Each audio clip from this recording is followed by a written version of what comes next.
Всем привет! Вы на канале Английский с нуля, и это наш с вами третий урок. Hammaga salom, siz noldan ingliz tili o'rganish kanaldasiz va bu bizning 3-chi darsimiz. Построение предложений в английском языке I, we, you, they. Первое правило. I, we, you, they плюс глагол. Birinchi qoida I, we, you, they плюс fe'l. Хотя в русском языке глаголы изменяются по окончанию, в английском окончания глаголов после I, we, you, they не меняются. Rus tilida fe'llar o'z qo'shimchalarini o'zgartirsa-da, ingliz tilida I, we, you, they'dan keyingi fe'l qo'shimchalari o'zgarmaydi. Полезная лексика.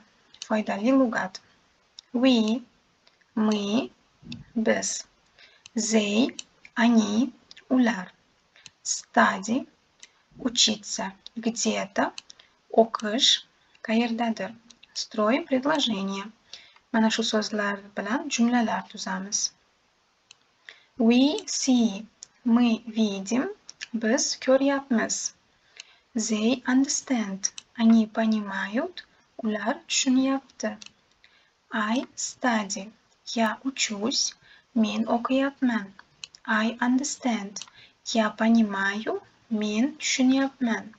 We study, мы учимся, biz o'qiyapmiz.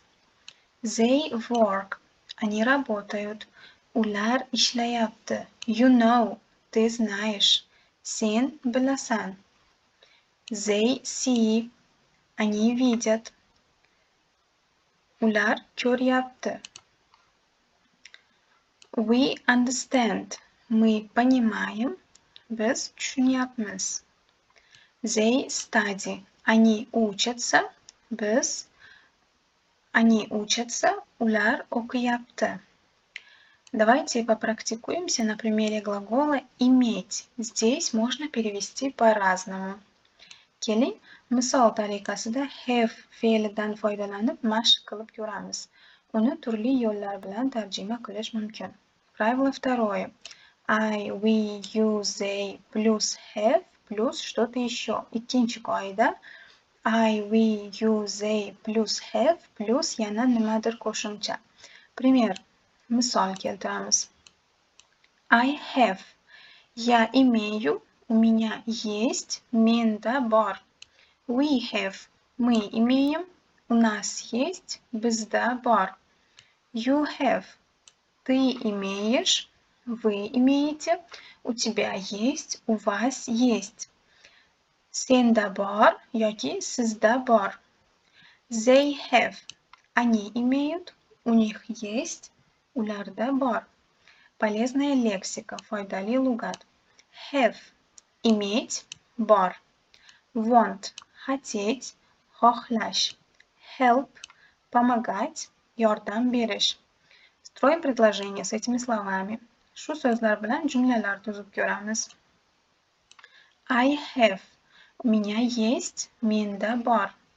I work. Я работаю. Men ishlayapman. They go. Они идут. Ular ketyapti. We see. Мы видим. Biz ko'ryapmiz. They do. Они делают. Ular qilyapti. They have. У них есть. Ularda bor. They want. Они хотят.